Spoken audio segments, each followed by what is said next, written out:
بسم اللہ الرحمن الرحیم۔ تقریباً 100 سال کا عرصہ ہے آیت اللہ قاضی طباطبائی کا۔ ان کے دور کے اندر اس زمانے میں گزارے ہندوستان ہی ہوتا تھا۔ ایک طالب علم آیا نجف کے حوزے میں، کچھ عرصہ گزارا اس نے۔ اس زمانے کے جو سب سے بڑے مراجع تھے ان کا انتقال ہو گیا۔ اب اس نے کہا کہ میں کس کی تقلید کروں؟ تو اس نے کہا کہ مجھے خود امام زمانہ جب تک نہیں بتائیں گے میں تقلید نہیں کروں گا۔ اب ہمارے بھی کچھ لوگ ہوتے ہیں نا ایسے، ہم تو امام زمانہ کی تقلید کریں گے، تو امام زمانہ ہی کر لیں آپ، مسئلہ نہیں ہے، لیکن تھوڑی سی تقلید مراجع کی بھی کر لیں۔ امام کی تو کرنی ہی کرنی ہے، ظاہر اصل تو امام ہی ہے ہمارا، لیکن تقلید مراجع کی کر لیں آپ۔ تو خیر اس نے بولا کہ میں کس مراجع کی تقلید کروں؟ میں امام سے خود چاہوں گا کہ میری مدد کریں۔ کیا کیا؟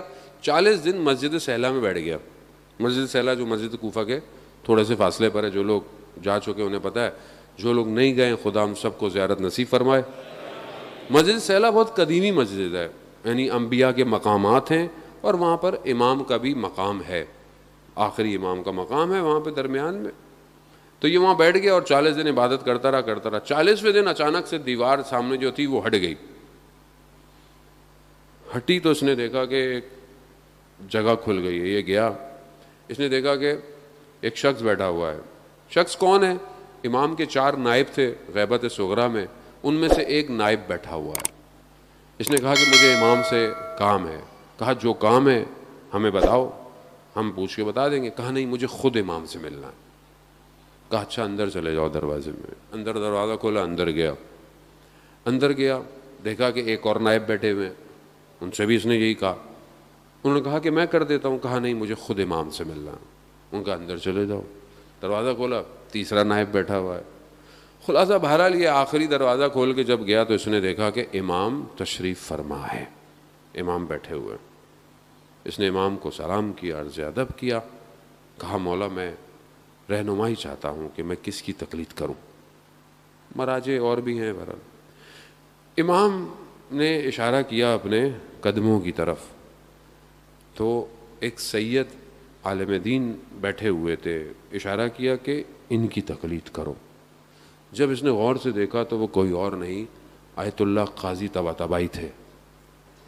اب اس نے دیکھا، اس نے شکریہ ادا کیا، باہر آ گیا، ایک دم وہ دیوار واپس آ گئی۔ اب بہت خوش کہ مجھے تو جواب مل گیا۔ مسجد سے نکلا، جانے لگا، ظاہر جنگل ہوتے تھے پہلے، راستے ایسے تھے ہی نہیں۔ جیسے ہی چلنے لگا تو ایک دم درمیان میں وسوسہ سا آیا کہ پتہ نہیں میں نے خواب دیکھا ہو سکتا ہے، پتہ نہیں صحیح ہے نہیں ہے، کیا کروں؟ پھر اندر مسجد کوفہ جاؤ اب، اور مسجد کوفہ میں بیٹھو، اور جب تک امام اگر یہ بات صحیح ہے تو خود آیت اللہ قاضی کو میرے پاس بھیجیں گے۔ بہت ہی ڈیمانڈنگ تھے مولانا، لیکن بہرحال باعمل تھے، اسی وجہ سے تو بیٹھ گئے جا کے۔ اب جیسے بہت سارے لوگ کہتے ہیں مولانا ہماری بات تو آپ نے سننی ہے، ہماری مجلس تو آپ نے پڑھنی ہے، ہمارے گھر تو آپ نے آنا ہی آنا ہے۔ وہی مولانا کہاں جائے، کلون بنا لو۔ میں نے بولا ایک کلوننگ کا ویسے بھی آنے والا ٹائم ایسا آ رہا ہے کہ انشاءاللہ ہم لوگ جو ہے وہ ہولوگرام بنائیں گے، ایک ہی ٹائم پہ کئی جگہ فزیکل مجلس پڑھیں گے انشاءاللہ، تاکہ جو ہے وہ لوگوں تک بھی ہم پہنچ جائیں اور گفتگو بھی پہنچ جائے۔ خیر وہ مسجد کوفہ میں بیٹھ گئے، عمل کرتے رہے، عبادت کرتے رہے۔ تو ایک دن دیکھا کہ کسی نے کندھے پہ ہاتھ رکھا، تو دیکھا کہ آیت اللہ قاضی کھڑے ہوئے ہیں۔ کہا کہ جو تم نے دیکھا تھا وہ صحیح ہے۔ یعنی ایک شخص اپنی زندگی میں اس مقام پہ پہنچ جاتا ہے کہ جب امام کا ظہور ہوگا انشاءاللہ، بہت آہستہ نکالا انشاءاللہ لگتا ہے تو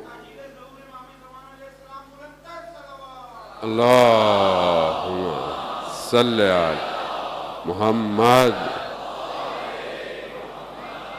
امام کا ظہور ہوگا اور امام کے پاس ان کے اصحاب پہنچ جائیں گے۔ وہ روایت آپ نے سنی ہوئی ہے، چوتھے امام سے بھی ہے، 5ویں امام سے بھی ہے، کہ وہ ایک قدم بڑھائیں گے تو اگلا قدم امام کی خدمت میں پہنچ جائیں گے۔ پھر امام کچھ فرمائیں گے، کچھ کہیں گے، کچھ پڑھیں گے، پھر یہ دوبارہ دنیا میں ڈسٹریبیوٹ ہو جائیں گے، یہ جو امام کے صحابی ہوں گے۔ وہ جو امام الفاظ فرمائیں گے، ادا کریں گے، آیت اللہ قاضی فرماتے تھے کہ میں وہ الفاظ جانتا ہوں، میں وہ الفاظ جانتا